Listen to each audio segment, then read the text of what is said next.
Vsauce, Michael here. Oh, Who? I'm sorry. What? Huh?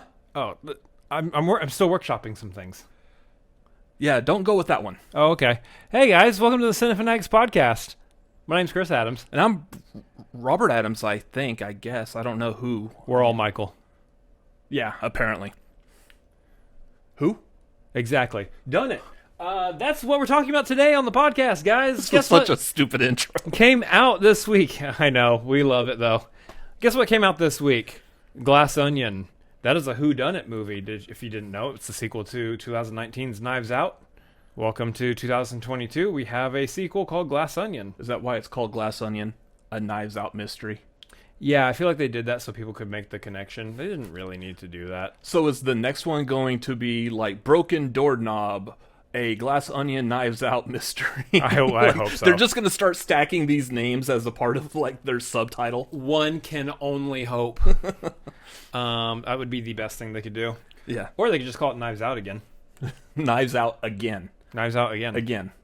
I feel like people made that joke before this one. Probably. Anyway, this isn't a Glass Onion review, even though we're shooting this podcast fresh coming out of seeing Glass Onion, which by the time you see this podcast is probably only going to be in theaters for one more day, if that long. If even that, yeah. In which case, if you hadn't seen it, you're going to have to wait till December when it pops up on Netflix. Yeah, I think it's like December 23rd or something. I think it's like exactly a month. End of the month. So yeah, I mean, we could say going into this, both of us seem to have enjoyed Glass Onion. Sure. It was a good movie.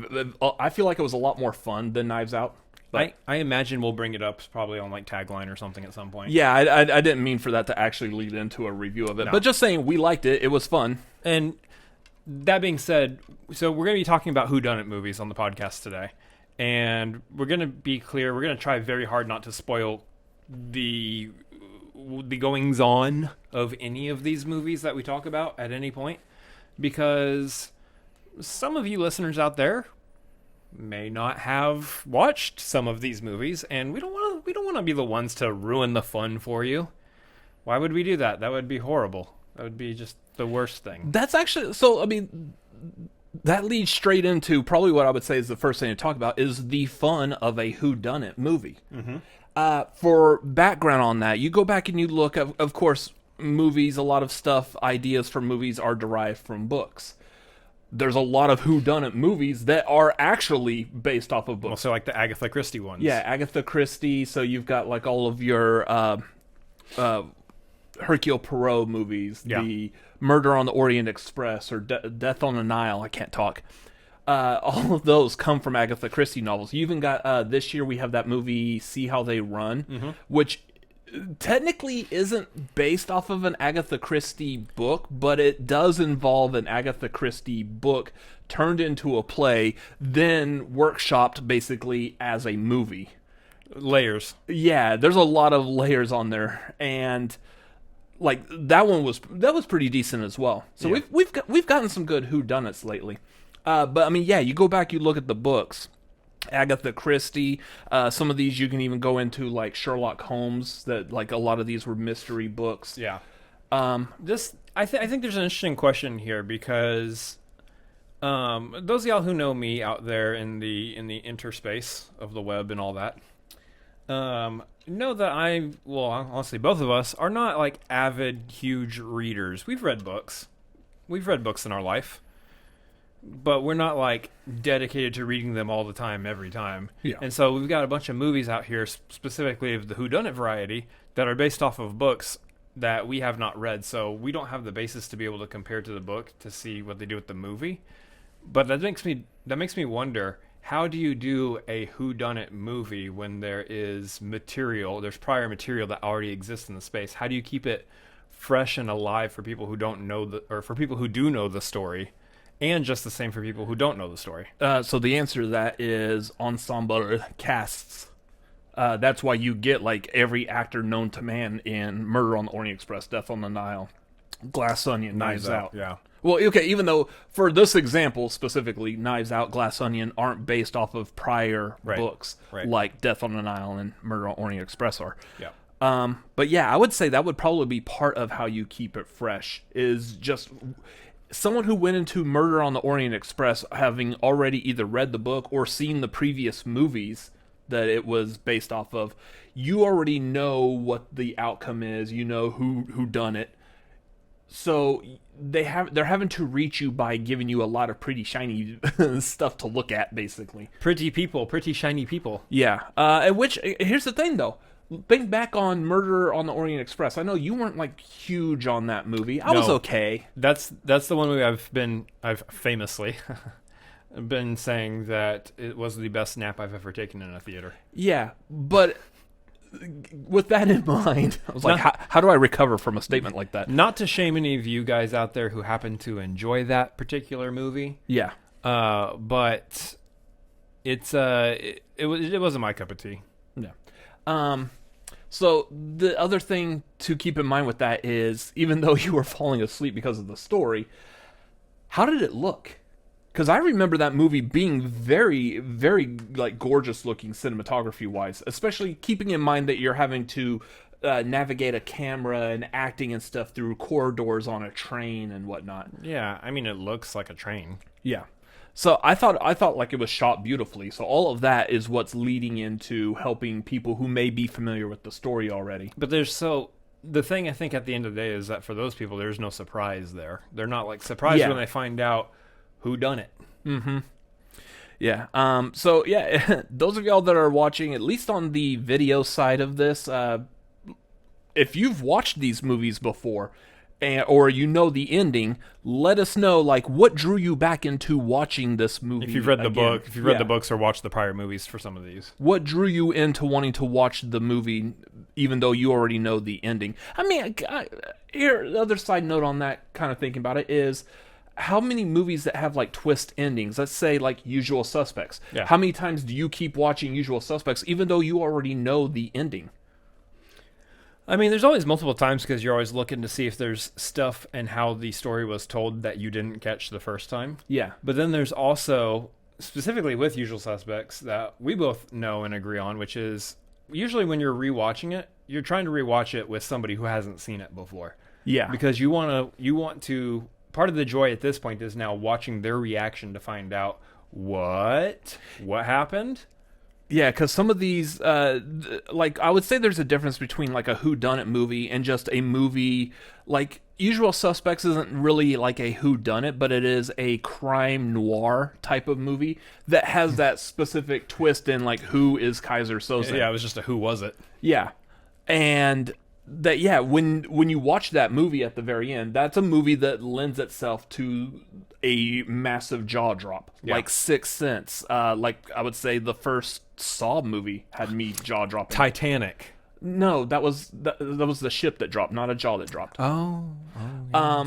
Anyways, but aside from that, I'm looking at, like, the fun of a whodunit movie. The fun of a whodunit movie, I think, for everyone, like, kind of like what we said earlier, we went to go see Glass Onion today. Granted, it is like a 1 week limited engagement in a movie theater. Otherwise, you got to wait a month for Netflix. Yeah. But it was a packed theater. Mm-hmm. We went 2:30 in the afternoon. It's the day before Thanksgiving.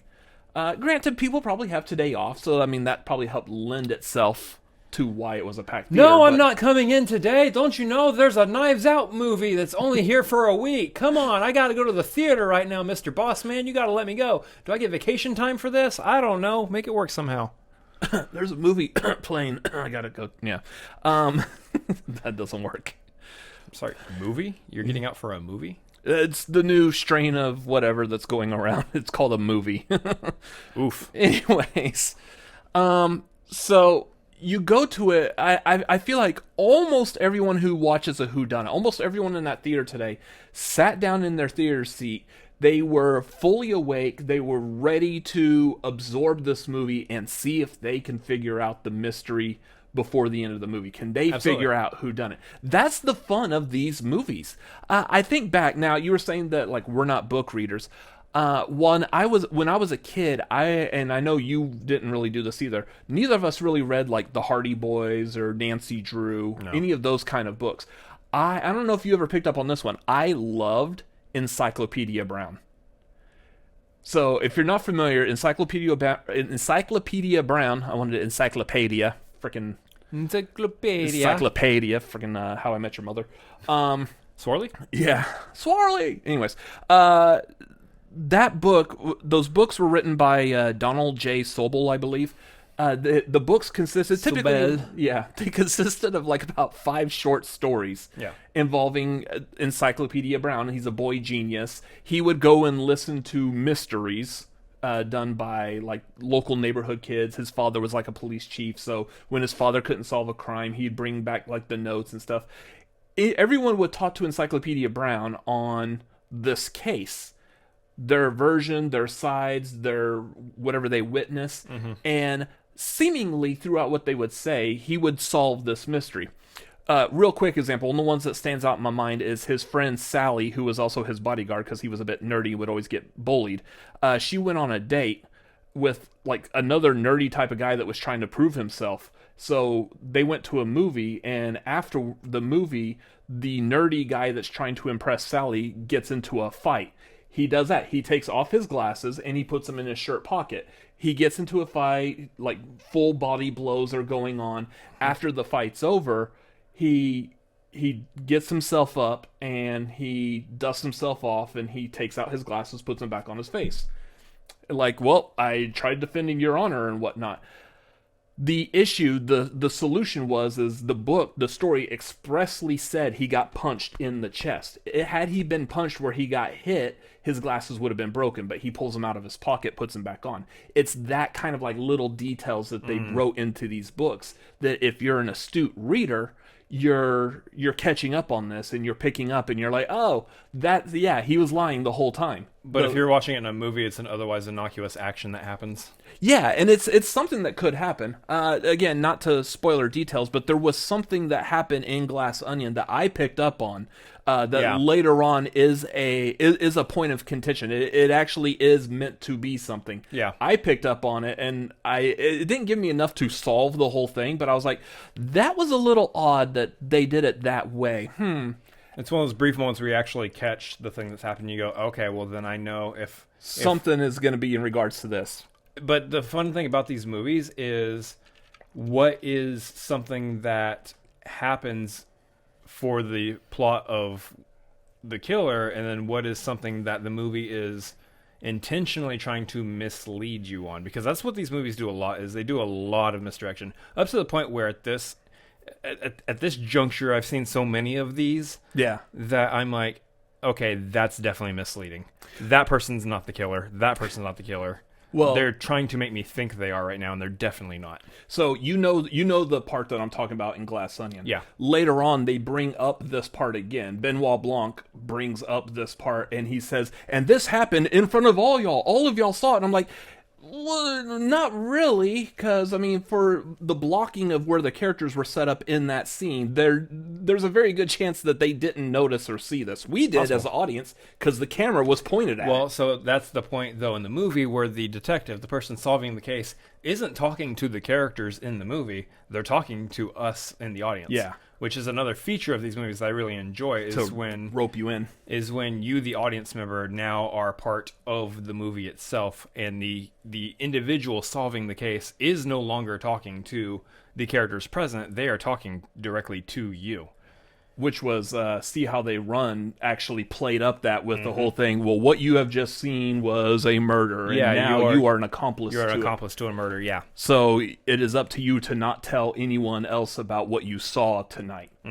So that's smart, and I've seen that kind of marketing in other Whodunit movies. I can't remember exactly off the top of my head which one, other than like Clue. I mean, I think Clue would be like the strongest situation. It's essentially a fourth wall break, but it's one used to heighten the story, not necessarily used like as a comedic gag, say like a Deadpool type situation, but actually used to do something for the story. You know? Clue needed it, because the whole purpose behind Clue was that it could be anyone at any time. It was, no matter depending on who drew what cards or whatever for the game whenever you're playing it.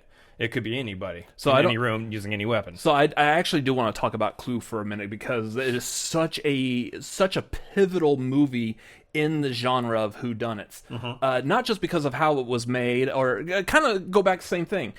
An ensemble cast. That's what's making these whodunit movies really good, is just the amount of people they had in that. I mean, you had Tim Curry, Michael Keane, or was it Michael McKean, Christopher Lloyd. Oh man, just so many people. Hollywood Square's Center Square. Damn near, yeah. What's his name? Yes. Oh, Martin.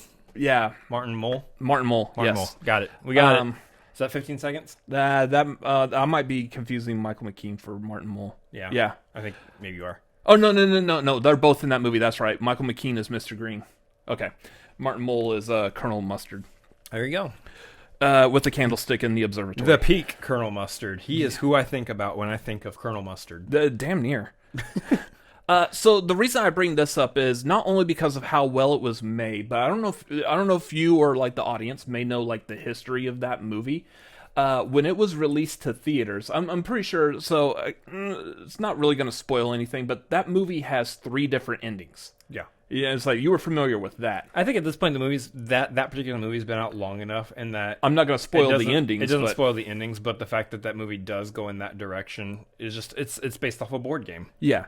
So the reason what they did with this is when this movie was originally made, they would release this movie with one of the 3 endings to various theaters. Every movie theater that was showing Clue, not a single one of those theaters got like All they 3. didn't have all 3.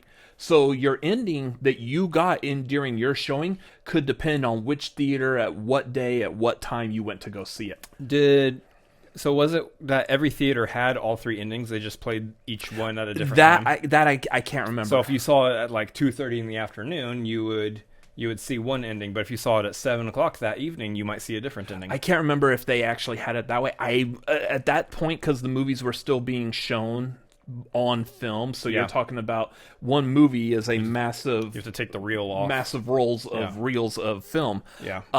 So I don't know if they actually would do that, because that means for one movie in every theater that they're showing it, if they were showing it in more than one theater room, that is one movie with like massive amounts of rolls. Well, that would make me wonder if I don't think they did. If each ending was its own roll, where the rest of the movie had its set rolls. Oh, so yeah. You would just have like 4 rolls for the rest of the movie, and then 1, 2, 3. But then who decides on which one you see? Like, what happens if you happen to be playing in a Projectionist. movie? Yeah. What happens if you happen to be playing in a movie with a lazy projectionist who doesn't give a damn about changing out the reels, and they're like, you know what? Y'all are going to watch the same ending again because I don't want to work today. I don't want to do any heavy lifting back here. Yeah, I don't feel, I'm not in the mood. I'm just going to let it still play the same stupid reel. I mean, here's the thing, though. You're changing out the reel anyways. You might as well change it up to one of the other ones. I don't know. I mean, at the end of the day, I'm not sure that's how that works, but... That went way too much in detail than I was thinking. What I love about that, what I love about Clue is kind of anytime someone takes the cinematic experience and changes it up in some way. Yeah. For example, we obviously, the way our set is decorated, we obviously love the comic book movies here. But Marvel has done that in their cinematic universe by building out an entire universe of multiple franchises that are all actually part of one franchise, which is the only time that's really been done before Marvel in an effective way is the Universal Monsters, more or less. Maybe. Well, so that one, the Universal Monsters one, there wasn't an idea for a shared cinematic universe. There was from an the beginning. idea. Yeah, not like Marvel. They had that idea to make a shared universe right off the beginning, right off the get-go. I mean, technically, your James Bond, your Star Wars, those are all like shared universe ideas. The Superman movies, the Alexander Salkind Superman from like was it 79, 80? Technically, that was a shared universe when they made Supergirl. Because Supergirl was the first movie that was kind of a split off of the Christopher Reeve movies, and the only thing that really made it a shared movie was the fact that Jimmy Olsen was in it. Otherwise, it really had nothing else. In fact, it wasn't even done by the same production company, I believe. I think it was a completely different production company. Yeah. And so we bring all this up to say that Batman is also a really good detective. Yeah. I'm not going to hide behind this one. I literally just thought, wait, how do I spin this back into whodunits? Batman, he tries to figure out whodunit sometimes. In which case, we really haven't had like a good like whodunit Batman movie. The closest was this latest one, the latest Batman. one. Yeah, because you're trying to figure out who's the Riddler, even though we know basically who the Riddler is. We know the actor playing the Riddler. Yeah. But at no point... I think that one is less about who is the Riddler, and it's less about a whodunit, but more about what they gonna done. What they gonna done? What they done in. What they done? Nice. Yeah, try to figure out what is Riddler's plan before he enacts it, so people don't get hurt. Mm-hmm. Which is a nice little spin on the idea too. Sure, but then that could go back to like look at the Sherlock Holmes movies with Robert Downey Jr. Mm-hmm. I mean, at least in the first one, I can't remember the second one too much off the top of my head, but I know like the first one, you know basically who the bad guy is, you just don't know what they're gonna do. Yeah. And like you've got that kind of mystery, and seeing how he pieces together these parts is still much like watching Hercule Poirot or Benoit Blanc. Why do these characters have such like French names? Because they're all from France. Like all the greatest detectives are French, apparently. Well, so to be fair, I think Benoit Blanc is probably from New Orleans. Oh yeah, so Ish. That's French adjacent. Yeah. So kind of. But yeah, like that's where all the great detectives come from. But yeah, you get like Sherlock Holmes, obviously not French. He's from England. Yeah. And yeah, like he's solving crimes, but it's more of we know who the villain is. Now we're just needing to solve what they were doing, how they were doing it. How do we get the proof to prove that they're the bad guy? Yeah. And so in which case, that brings up why you watch one of these movies even though you've read the story, or why you would watch one of these movies again. Because in that case, it's no longer about... This is the corny phrase that you can hang up on your kitchen wall or something somewhere, or put on a mug. It's the journey, not the destination. Yeah. It's all about how do we get to that point, not what is that point. Mm-hmm. Because I can watch a movie and go, oh yeah, I can sit here throughout, A Knives Out or A Glass Onion or, any of these other movies and go, yeah, it's that person. And if I'm right, and I've been sitting there thinking it's that person the entire time, I'm kind of missing out on the journey a little bit. I'm just already set on, yep, it's that person. When they reveal it, go, okay, cool, well, I got it. That's bad movie. I got it. I figured it out. And you can't do that. You can't go bad movie because you missed out on the rest of the movie because you were just set on your thought the entire time. Yep, it's that guy. So for a really good example of this is actually a really fun example. You watched See How They Run before I did. Yeah. And you know where I'm going with this. Mm-hmm. When I first sat down to watch it, you already know the ending, you know everything. I sit down and watch it, and here's the thing. When watching a whodunit movie, within like the first, 10 minutes or so, 10, 15 minutes of a movie, you're introduced to the characters. For the most part, most of the people that you should be suspecting are introduced within that first 10, 15 minutes. The person who did it, you've seen them, you've met them. Very likely. There's some cases, and I'm not going to be thinking some up right now off the top of my head, but I know there are some like later on, especially in horror movies. I'll touch upon that here in a minute. Mm-hmm. But there are some cases where, you don't see it till much later, but there's someone who may be mentioned. Like it may be a character off screen who has something to do with the story, the motivation behind all the other characters coming together for this, but we don't actually meet them. Yeah. But either way, you don't know anything about these characters in the first 15 minutes. You know it's this actor that's playing this character name, and that's it. You might be given like a little bit of details as to exactly who they are and why they're there. Yeah. But you don't have enough to make a full-on educated guess yet. So with See How They Run, I put it on, and within the first 10, 15 minutes, I had already like just deduced on my own who I think is very likely to be the killer. And this is before a person's like even killed. Yeah. I was already like kind of figuring out who the killer is very likely going to be. And then I come into your room just as like trying to like prove to somebody that I might be smart and know who this is. I'm like, knowing full well that I've seen this movie the day before. Yeah, so I'm basically wanting to give some kind of a receipt saying like, hey, it is this person. I've already figured this out. In which case you're like, well, you're either really smart. And yeah, that's the risk. The risk of doing that is the risk reward situation is you're coming in here going, it's this person. And if you're right, yeah, champion me. Woohoo, pats on the back. You're really smart. You did a good job. But if I'm wrong, I just made myself look like an idiot in front of you. Yeah, like I'm just full on stupid with this, and I'm just hoping maybe there's a part of me that's intelligent. And which one were you? I was not the intelligent one. No, you were not. I was not. Thank you for making sure we go out of our way to point that out. Thanks. Anything I can to blow your ego every now and then. That's the wrong phrase, but keep moving. Yeah, I am. Anyways, so yeah, I was wrong about that, which is fine. But that brings up kind of like what you were kind of talking about a second ago. If you're watching a whodunit movie, and this is going to be completely based off of who you are, your personality, how you think and understand and comprehend things. If you figure out the whodunit, like within the first 15, 20 minutes of the movie, granted you might not know the motivation. You could have just been like a really good guess. Like it's that person and turns out it was that person. You just don't know why. But as you're watching the movie, of course that solidifies your opinion. Mm-hmm. But if you guess who it is right off the bat, are you sitting there looking at like, well, that was a terrible movie. I guessed it right off the bat. Well, no, because you don't know why. Again, you don't know the motivation. You just luckily guessed the person. And that's just you. That's how you deciphered it. Someone else, I could watch a movie and do that and be like, well, that was a crap movie. It could easily tell who the killer was. Predictable. Yeah. You watch it and you don't figure it out. That doesn't mean you're stupid. Yeah. It just means you may not be the same kind of observant as I am or anyone else is. So that's why I'm impressed by the writing in these kinds of movies. Because they've got to cater to the entire audience. Yeah. They've got to be able to cater to the people who are on their toes and maybe could figure it out. And the way they do that specifically is they withhold information from the audience.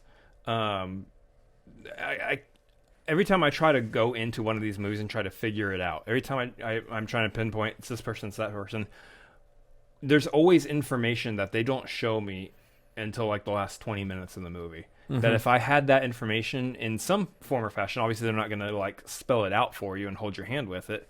But if I knew I had that information at some point, then maybe I could have figured it out. But they like to keep that thing because they want to. I think a good writer wants to maintain their power and control of the story over you, the audience member, and they want to be able to still give you that element of surprise. Yeah. And that's, I think, what I love most about these movies is that element of surprise. That's why we watch a whodunit. That's why we watch any of these, because there is always that element of surprise. There's always something there that we weren't able to catch on to, whether it was intentionally or purposefully withheld, or whether they were just clever enough with their cinematography and writing to throw it right in front of our faces, but also they did the little magician thing where the real action is happening over here in the left hand, you're tucking something behind the pocket, but the magician's over here going, hey, look in my right hand, look at misdirection. What's going on up here.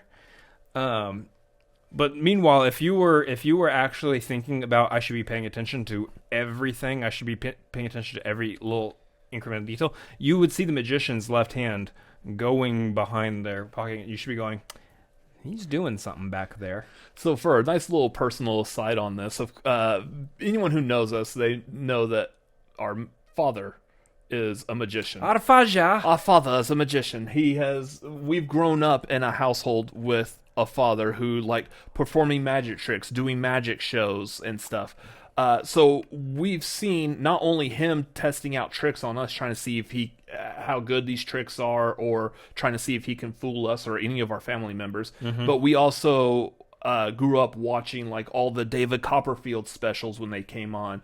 If Siegfried and Roy had a TV special, we would that's watch something those. They just don't do anymore. Is those They big don't. televised magic specials that were everybody gather around for the next hour. There's some good quality television you're all gonna get. David Copperfield making the Statue of Liberty disappear. What happened to those? The whole there's multiple magicians doing a showcase type situation. You get was it Max Maven or whatever, the mind The reader mind guy? reader. Like, what happened to those? This is a complete side topic, but Yeah, so those. those went out the way of now because of the internet. It's real easy to be like, oh, how did David Copperfield make the Statue of Liberty disappear? You could just look it up. Or in a lot of cases, especially like specifically David Copperfield and his big ones were making that disappear. I think he walked through the Great Wall of China at one point. Interesting. So, like, a lot of these, the problem with it is those tricks were specifically set up like, keep your eye on the camera. Audio listeners, you're not going to be able to do this, but keep your eye on the camera. The camera's not going to cut away. 99.99999% of the time, the camera cuts away. Yeah. You can't make the Statue of Liberty disappear. It's not possible. I think in that one, what they actually did is they had like the audience was on like a Lazy Susan turntable, and the camera stayed on, but they just moved the audience. They turned them into another direction and then unveiled that the Statue of Liberty was gone. Then they would turn them back, which means the audience was in on it because they had to like ooh and ah, even though they knew their asses were being turned and It's moved. crazy right now that while he's trying to make the Statue of Liberty disappear, Something shaking. we're getting an earthquake on a boat in the middle. But yeah, New York's not known for its earthquakes, as far as I'm aware. I feel.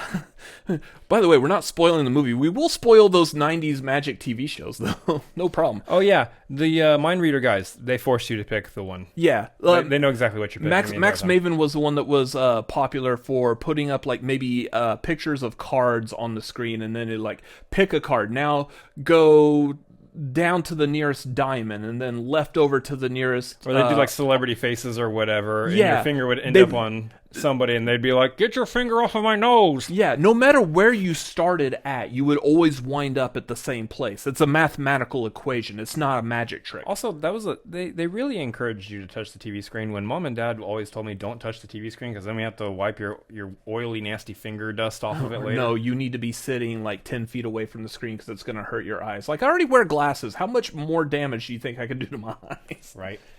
But yeah, so we grew up with a father that would have us watch that. So whenever he did tricks, because we were used to that, we're now used to watching any magician that's like, all right, keep your eye on the quarter, and then they would hold the quarter right hand, make it look like it's disappear with their left, and then they would still hold out their right hand, shake it around, while their left hand was going off to the side behind their pocket, or like they're hiding the quarter.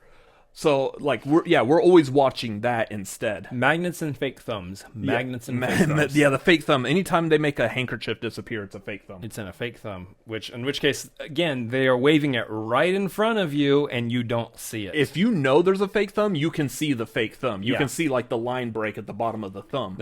Sometimes there might be a shade difference in the person's skin tone and the tone of the skin of the fake thumb. Yeah. Well, like, for example, both of us have done that. Like, our father has had, like, both of us do a trick like that before. I'm waving my hand. Here it is. So both of us have worn that fake thumb. Yeah. We've seen it. It's something that's done that's right in front of your face. And all these movies, they do it all the time. Yeah.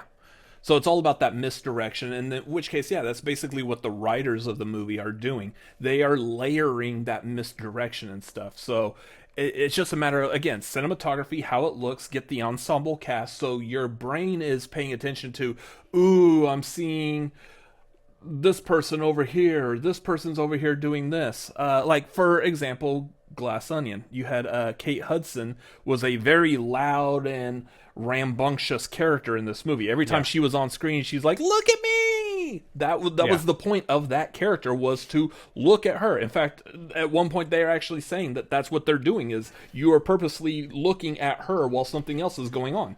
Yeah, I mean, that again, that goes back to being the ensemble. Yeah, you always have the loud, flashy characters of some sort, and that is what misdirects you. Other things that misdirect you, it's a trend. It is a trend almost in every single one of these movies. It's like a structure that these movies have to follow every single time, which is within that misdirection, there is always that one person that they are trying to build up to be this is the one you should be watching. This is the bad guy we're showing you right now. and it never is. It never is that person. Red herrings. Yeah, red herrings. What I would love to see is a movie where they build up for that person, and then they do the oh well it couldn't have been them thing that they do in all these movies to let you know, okay, yeah, we're just kidding, it's not that character. It's going to be some other character over here. Mm-hmm. What I would love for them to do in one of these movies is build up that character, then do the oh well, it can't possibly be them. It's this person over here, and then it actually was them. They actually legitimately just told you it was them, like in the middle of the movie, and then boom. It turns out that is them. So they never do that because I think that's a very risky play to try to do. So, but I'll give you an example of where that play actually did happen. And this is going to lead me to another part that I wanted to talk about with whodunit movies that you're probably not going to have very much to say. It's not going to be in my ball house field. Horror movies. Field house? Yeah. Ball field court? Yeah. Why are you making sports references? We're talking about movies. You don't know. The only sports you know is the sports movies. Moneyball. If we ever do a podcast about sports movie, it's going to be really short. We're like, Moneyball, Rudy, great. Those are great. Hoosiers, Warrior. Remember Titans. The which movie? Exactly. Yeah. Couldn't remember them. Anyways, it's a stupid joke. So horror movies have been very popular with this kind of a setup.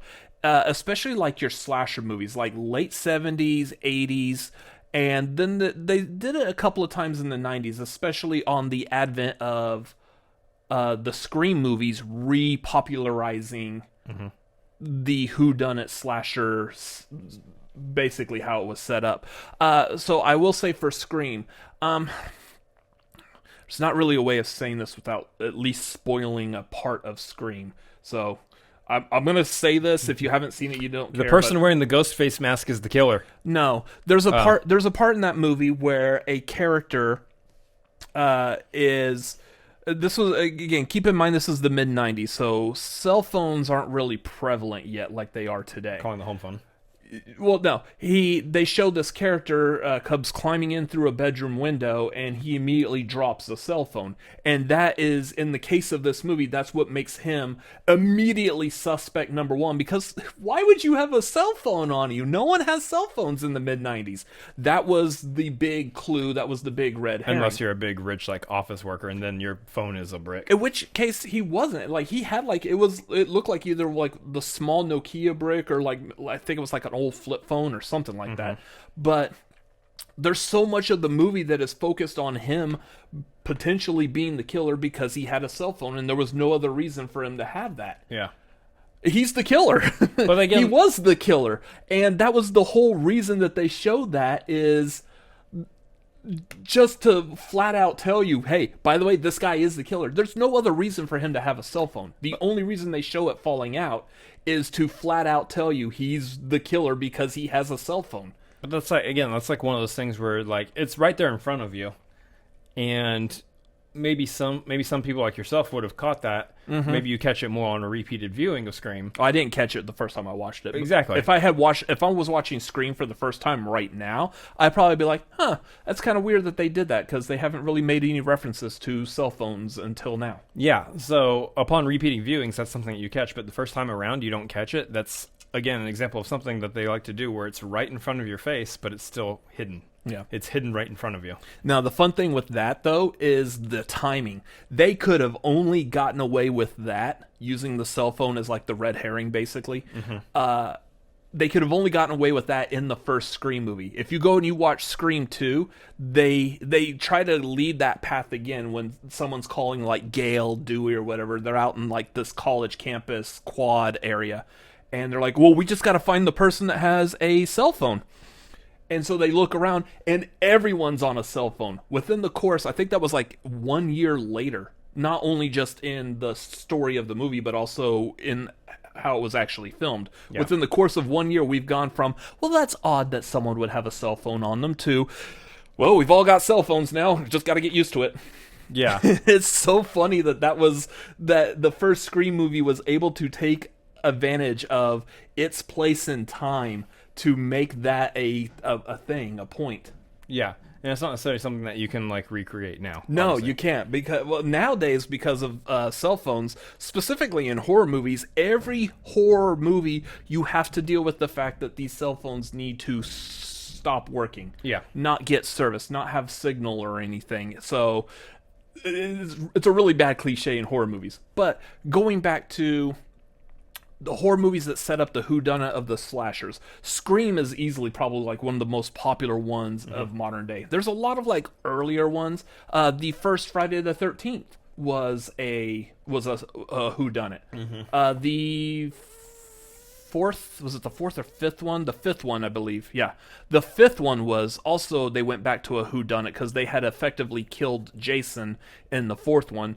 They wanted to keep the stories going, but they couldn't bring back Jason, so they made like some regular human person disguised as Jason. Would you say there's an element of Saw that's a whodunit? Maybe the first one, maybe a couple of the sequels? Yeah, there is here and there, because a lot of the times, like, obviously the first Saw movie, you're trying to figure out who Jigsaw is.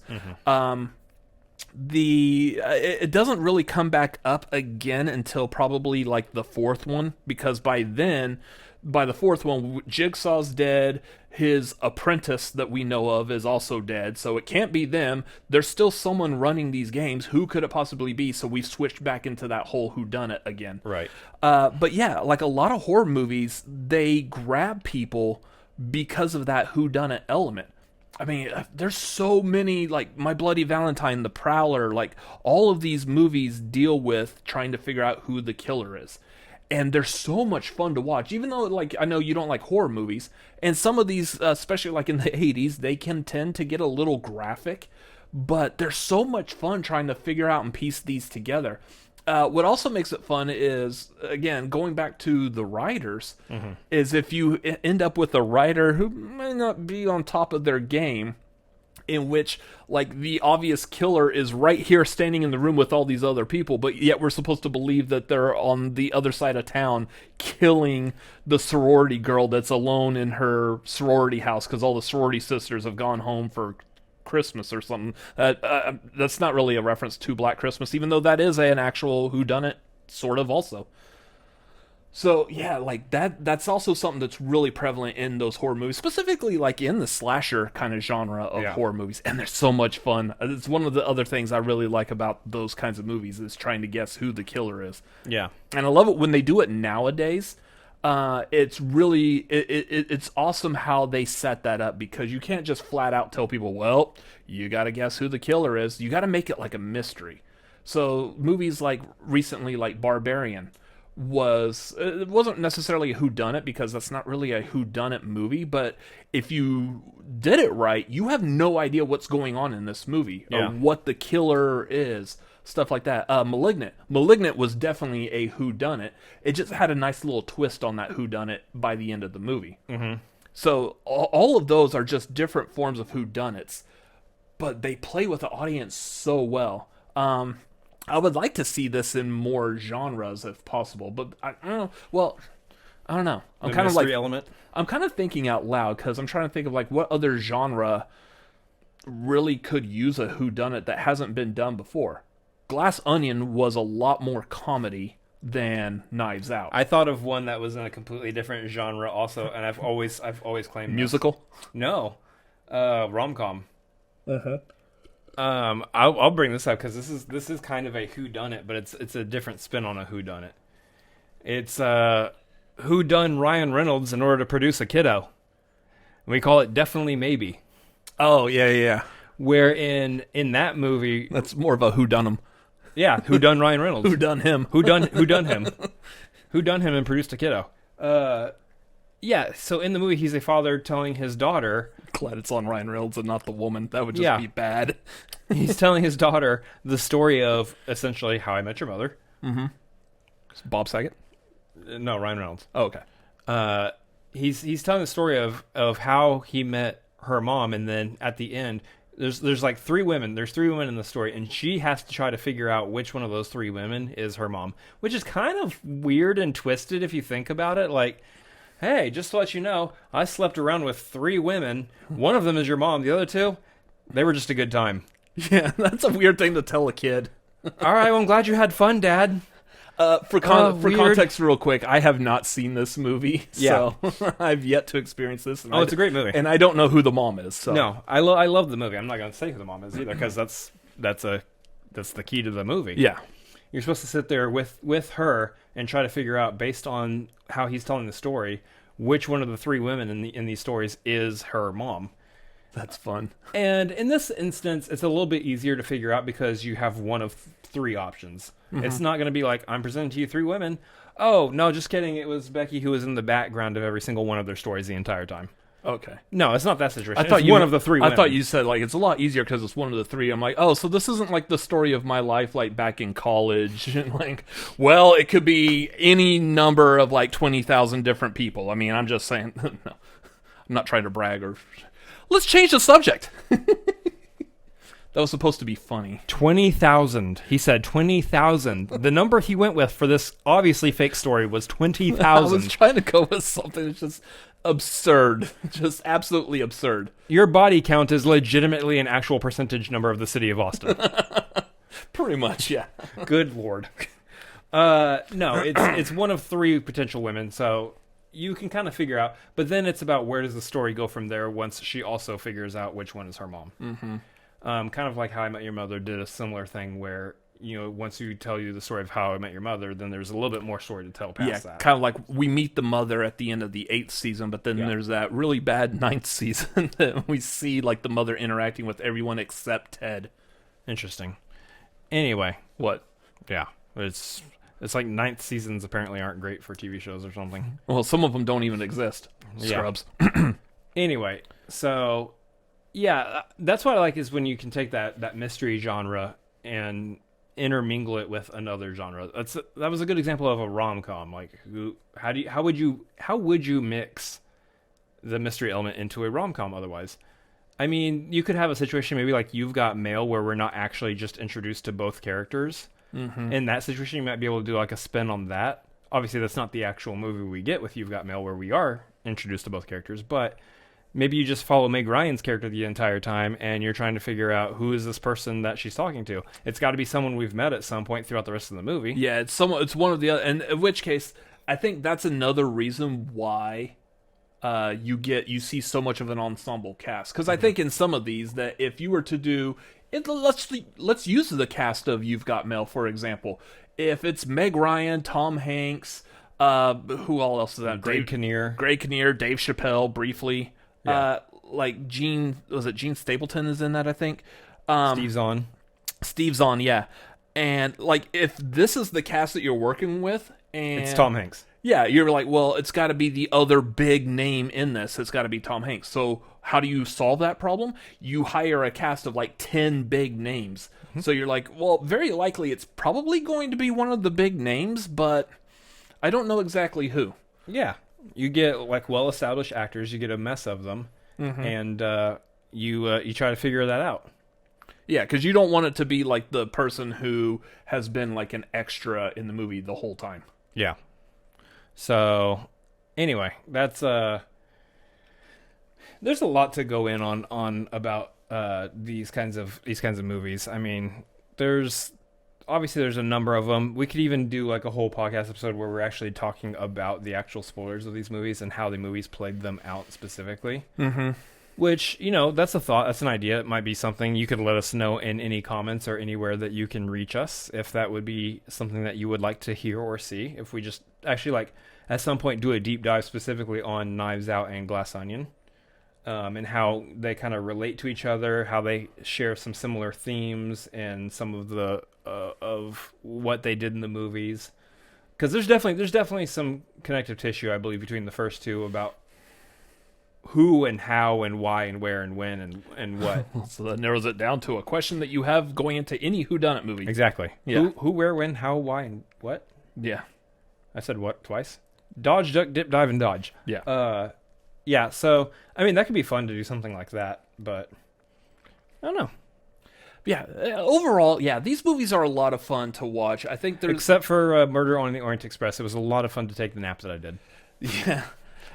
So here's the thing, like, even with the ending of Murder on the Orient Express, I wasn't disappointed by it. I thought that was a very logical ending.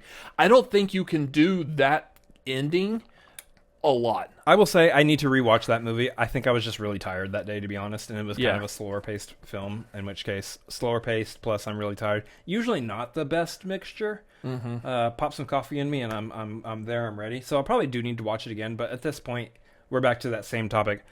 I know the ending. I'm watching it again just to give the movie a fair shake. But I can't. It's hard to give it a fair shake if I've already been kind of spoiled on the ending at that point. Which is why I will say I very much enjoyed Death on the Nile a lot more. See, I watched Death on the Nile, and I can't remember who the killer was. You really can't? No, I can't remember. Oh, I might need to. The problem with that though is I'll probably if I ever rewatch it again, I'll probably remember immediately. Oh yeah, you will. I'm like, oh, that's right. Yeah, you'd remember. I remember the killer in Murder on the Orient Express, and that's what I'm saying. The way that one's set up, I don't think you could do that often. That particular one is very memorable as to who the killer is. Yeah. Death on the Nile isn't as memorable as to who the killer is, which is why I don't remember it. Because again, if you look at the Titans, if you look at the first one and that second one, you can clearly see there's a big difference in who done did it, who done did the thing in the first one, and who done did the thing in the second one. That's right. We're the Cinefanatics coming to you from the South, where we don't who done what. Yeehaw, partner. They bring the truck with you. Did you? Completely screwed that one up. You can't even do talk fake words. Normal. I can't do normal words, much less the redneck ones. This man decided to do a podcast, ladies and gentlemen. That's why we have a video component, so you can watch his goofy ass. Hi. Anyway. Hello, camera. Yeah, so I mean that'd be fun maybe to talk more in depth about the connectivity between Knives Out and Glass Onion, because outside of Benoit Blanc, if you're just thinking about it on surface level, there really isn't a whole lot of connectivity. It's just him. I say, boy, I say. But there is a way how he deduces the murder and the role other characters play in the movie in comparison to the role that characters in Knives Out played. Yeah. There's characters in both movies that play very similar roles. I'm thinking of one specific in Knives Out and then one specific in Glass Onion. Yeah. So it might be fun to do that at some point. Probably not going to do that next week. I think we have other plans for next week's podcast. So yep. But I don't know. We feel like we have anything else to add on this one? No, I think I feel like that covers most of the conversation I was thinking of having on this. Yeah. I mean, I know outside of talking about in-depth spoilers on these movies, that might be something that people might be more interested in for sure. But we also want to keep the conversation accessible to as many people as possible. We want to keep it open and wide. And so, we encourage you to check out any of the movies that we've talked about. Any of those Agatha Christie movies, maybe even some of the original ones that were done way back when.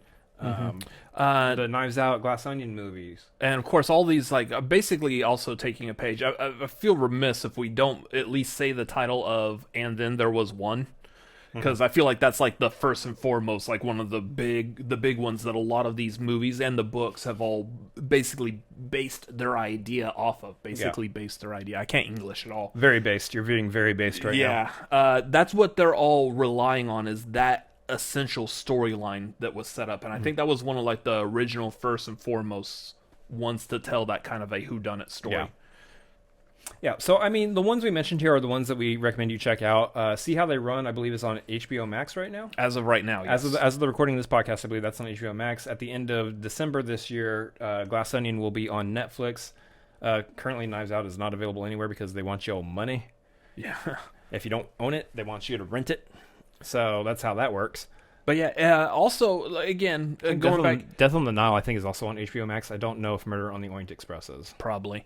If you have any other, suggestions, especially, again, on the video side of it, on YouTube, you can leave comments down below. Let us know some of your favorites. Please don't spoil, or if someone is leaving a comment hey, I really liked such and such movie, don't be the jackhole that's coming behind and yeah, I really liked it when so and so was the killer in that. No, don't put suggestions down there, but keep them spoiler free. Yeah, because I want to watch these movies and enjoy trying to guess. Exactly, and it's the majority of the fun. You know what else is fun is subscribing. If you haven't done that yet on our YouTube channel, youtube.com/Cinefanatics. If you're watching the video component, you're already here. Go ahead and hit that subscribe button since you're already here. It's not that hard to do. It's right there. It's just right there. Next to it also. It's literally right there. You can just click it. You can also hit the like button.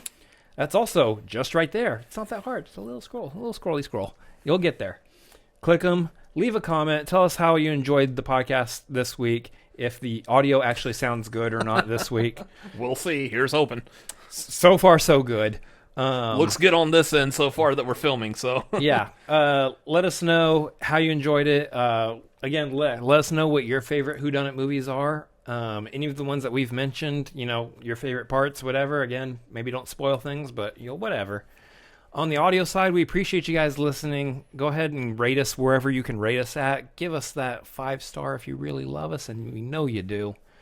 We would really, really like that. It would really help out a whole lot. Gave my Uber driver 5 stars for taking me someplace the other day. You could give us 5 stars for recording a podcast. For entertaining you for however long we've been recording for.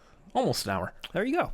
So we appreciate it, guys. Again, check us out all over the place. We've got shows coming up right now.